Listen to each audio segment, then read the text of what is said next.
오늘 우리는 또 이상적인 교회상을 오늘 성경을 통해서 만나게 됩니다.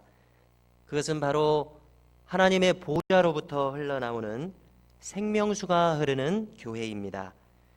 오늘 성경은 정확히 요한계시록의 그 마지막 장인 22장 초반부에서 똑같은 모습으로 반복됩니다. 이렇게 보면 우리는 요한계시록이 어디 하늘에서 뚝 떨어진 것이 아닌 것을 알게 됩니다. 다니엘서, 에스겔서와 같은 구약의 이미지들과 구절들이 많이 들어와 있는 것이 요한계시록이구나 느낄 수가 있습니다. 오늘 성경을 간단하게 요약해 보려고 합니다. 먼저 성전의 본관의 문지방에서 물이 스며 나옵니다. 우리가 이런 성전을 머릿속에 떠올릴 때는 동서로 누워있는 성전 건물을 생각하시면 되겠고요. 항상 성전의 정문은 동쪽에 있습니다. 해가 뜨는 동쪽에 있습니다. 자, 그렇게 생각하실 때에 이 성전의 본관 문지방에서 흘러나온 물이 동쪽으로 흘러가고요. 자, 그러면 이제 정문을 이루기 전에는 성전 마당에는 번제단이 있습니다. 이 번제단의 남쪽으로 흐르고 있습니다. 자, 그리고 실제로 성전에서 이런 일이 일어나지 않고 지금 환상 속에서 보는 성전입니다. 그래서 이제 정문인 동쪽까지 흘러갔습니다. 에스겔 선지자는 성령에 이끌려서 이제 성전의 북쪽 문으로 나가서 동쪽 문을 가기 위해서 이렇게 돌아갑니다. 그래서 동쪽 문의 문을 봤더니 거기서 계속 물이 흘러나고 있습니다. 자, 그런데 이제 동쪽으로 계속 이 물이 강을 이뤄서 흘러가게 될 때에 천척을 천사가 측량합니다. 천척은 500m 정도 됩니다. 흘러간 강물을 따라서 천척을 측량하고 나서 건너라고 합니다. 건너가 보니까 발목 정도 잠기는 그런 물입니다.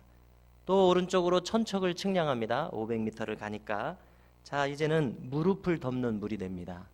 또 천척을 측량했습니다. 이제는 허리를 덮습니다. 또 천척을 측량했습니다. 그랬더니 이제는 온몸을 잠길 정도가 됩니다. 수영을 해야 될 정도가 됩니다. 그래서 이 물이 계속 흘러가서 아라바까지 흘러갑니다. 아라바는 홍해바다에 이르는 항구입니다. 홍해바다로 흘러가고 대해로 흘러갑니다. 그 사이에 있는 사해바다도 흘러갔습니다. 그리고 이 물은 큰 바다까지 살려내는 물이다 이렇게 말씀하고요. 또 이제 온몸이 잠길 정도가 되니까 천사가 물 밖으로 나오라고 해서 강 좌우편을 봤더니 수많은 과실나무가 있습니다. 그리고 그 과실나무는 달마다 열매를 맺는 풍성한 열매를 맺는 과실나무입니다. 그리고 이 부분의 마지막을 보니까 먹을 만한 과실이요. 그리고 그 잎사귀는 치료제라고 소개하고 있습니다. 많은 사람들을 살리는 약재료다 이렇게 말씀합니다. 그리고 이 물이 흘러가는 곳마다 고기들이 넘쳐납니다. 고기들이 심이 많아집니다. 이 물은 그 자체로 생명수인 것을 알 수가 있습니다. 흐르는 강은 생명강입니다. 생명의 바다를 이루고 있습니다. 그래서 우리는 이 내용을 볼 때 이상적인 교회의 모습을 그리고 있구나 느낄 수 있게 됩니다. 자, 그러면 문제는 무엇입니까? 우리가 이 교회가 실현되는 이 모습이 실현되는 교회에서 살아봐야 되겠다는 것입니다. 그러면은 우리가 무엇이 필요한가 할 때 첫째, 우리는 이런 교회를 원해야 된다는 것입니다. 이런 소망을 간절히 가질 때에 이런 교회에 우리가 참여할 수가 있지 않겠습니까? 둘째로는 내가 살아가는 생애에 저 나라로 부름받기 전에 내가 살아가는 생애에 이런 교회를 섬길 수 있고 이런 교회에 참여할 수 있다는 이런 믿음이 필요한 줄로 믿습니다. 믿음과 소망, 이런 교회에 우리가 이런 교회에 참여하고 싶은 이런 믿음과 소망이 있어야 되겠고요. 또 세 번째로는 하나님의 역사하심이 필요합니다. 시편 23편을 보니까 자기 이름을 위하여 의의 길로 인도하시는도다. 다윗이 느낀 것처럼 하나님께서는 말하자면 자기 좋자고 이런 일을 하실 것입니다. 하나님께서 이런 일이 기쁨이 되시기 때문에 현실의 교회에서 이런 일들을 하나님께서 이루시기를 원하실 텐데요. 우리가 그 뜻을 따라서 갈 때에 하나님은 반드시 이런 교회를 우리에게 주실 것입니다. 할렐루야. 이것이 우리의 꿈이 되어야 할 것이고, 이런 꿈이 실현되는 것을 보는 재미로 우리가 살아야 하리라고 생각합니다. 한 가지 주목하고 싶은 대목이 있습니다. 그것은 8절에 그 바다라고 일컬어지고 있는 사해바다입니다. 사해바다는 죽음의 바다입니다. 소금의 농도가 너무 높아서 고기가 살 수 없는 곳입니다. 그러나 에스겔 성전 문지방에 스며나온 이 물이 이 사해바다를 흐를 때에 이 바다도 살아난다는 이상을 에스겔은 보여주고 있습니다.